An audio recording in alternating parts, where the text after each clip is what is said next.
So there was something normalizing about aligning myself within an art context. I didn't feel strange, I didn't feel peripheral. I started feeling more and more central, that this was my world that I belonged in.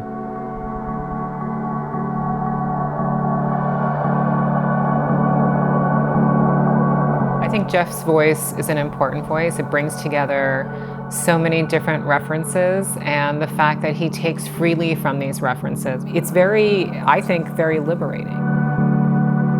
He takes from pop culture, he takes from queer culture, he takes from his own Native American heritage. It's a mashup, but it's a beautiful, artful mashup. I think my work is not so much advocating for one particular demographic as much as it's saying everybody is equally as complex. Like, we're all kind of equally as messed up as we are really pulled together.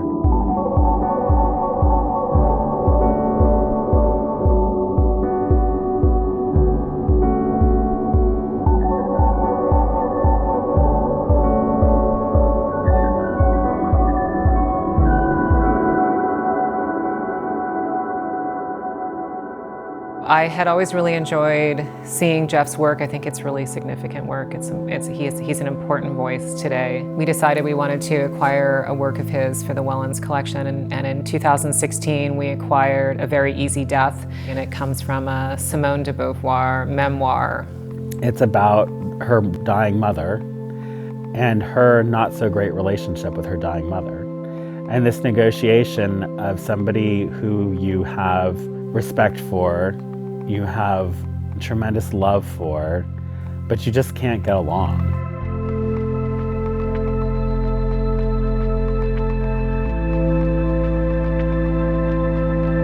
And I think when you're in that existential moment, that period in your life, what you want is honesty. You want transparency, and you want honesty, and you want someone to validate the way you're feeling. And I think this idea that you're supposed to get over it is ridiculous, and is in a weird way this like blockage to us actually evolving emotionally.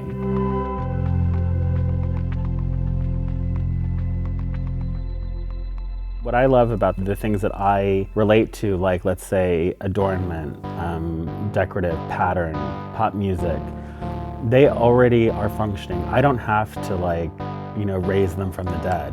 They're already moving and people are already paying attention to them. He's drawing upon the kind of pop music that was really both gender bending and also expressing a very clear element of understanding the self.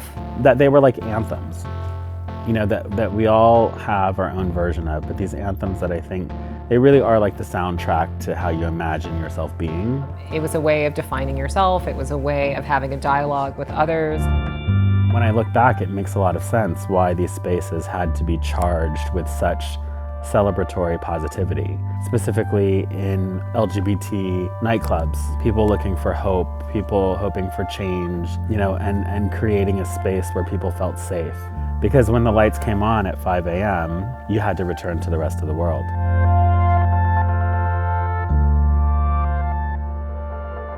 So he's had a very interesting upbringing in that he has seen a lot of different cultures from all over the world growing up at a time when we're all really open to what those influences are. Living in Germany, Korea, going to school in England, when you arrive there, you are American first and foremost. And the negotiation of finding your place within another culture, you go from being an observer to hopefully one day you're a participant. But you also know how to pull yourself back out and observe. He's also half Choctaw, half Cherokee, and so he is drawing upon his experience and his heritage there.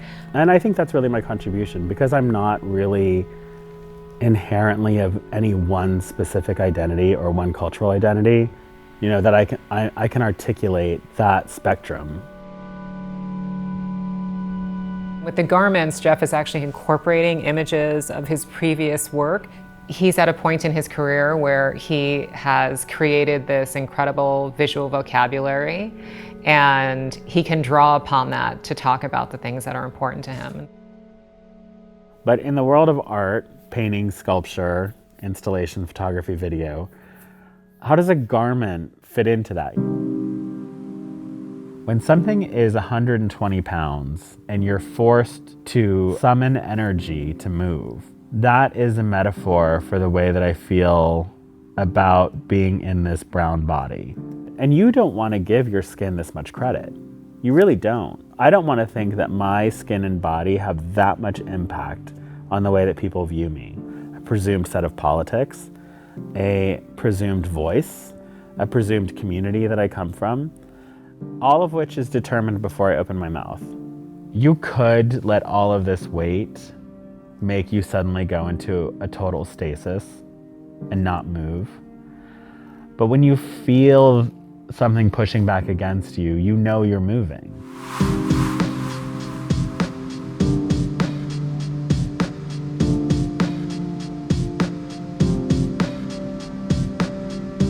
The people wearing them become these non-placeable warriors of fighting for kitsch, camp, love, peace, war.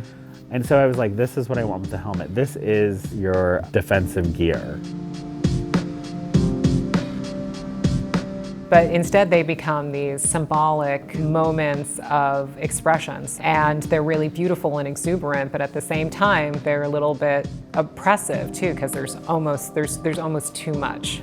And eventually that the person would get so kind of subsumed into the helmet, they would actually become just another object in this mass.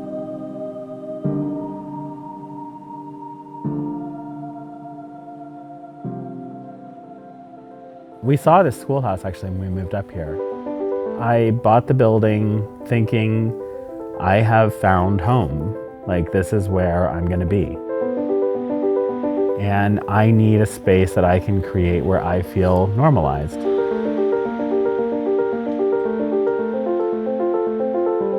Jeff is a collector, so he's collecting beads, he's collecting charms.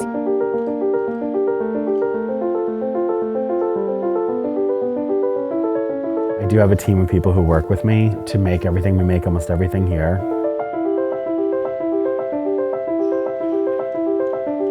Sometimes I pull up to the building and I'm like, oh my God, like, you own a building because you're an artist.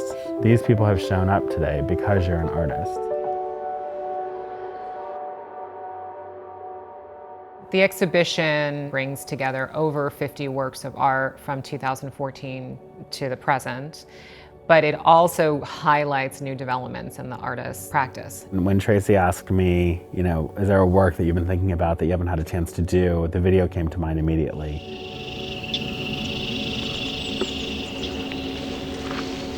My cousin has this friend, Macy. She works at the casino as a waitress. She didn't feel entirely supported in terms of presenting as a woman fully. But I found out she never actually got fully done up on the reservation. She saw the video as an opportunity for her to step outside of her comfort zone, to explore herself a bit. On top of that, Tanya Tagak is doing the vocals for the video. She kind of story tells through growling and breathing and chanting.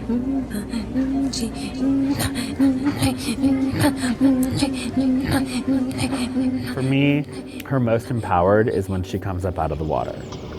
And part of that has to do with my relationship to Mississippi and seeing the landscape as what I have learned to be the most powerful part of my relationship to being Choctaw. And I think with many Native people, the fact that the relationship to the land has not always been a stable relationship. It's one which has always been in flux since contact, is something where I feel like it's that reclamation of the land, and it's also the land reclaiming you.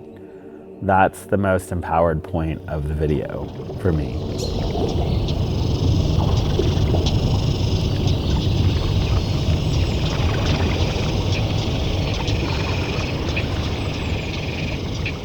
I kind of want to look at the world the way Jeff looks at the world, because I feel like there's so much richness there. He is taking a lot of current issues, and he's also taking on history, but he also does it with this exuberance and joy so that it gives you hope for the future. a lot of conversations around a version of futurism to think about with Indigenous cultures. Like what does the future look like? What does it sound like? It's not just a reclamation of the past made present, but somehow that the past has to actually situate itself within a contemporary context. That's what has to happen. You know, that's the death. That's the very easy death, even though it's not very easy. But change requires that you're letting things fall apart. You're not always looking to be validated. You kind of have to accept the challenge of the world looking at you and being like, I don't get it. Like, I don't understand you. What are you trying to say? I don't understand what you're trying to do. And you just keep getting back up and you just keep kind of rebuilding something because you need that conversation. You need it to happen.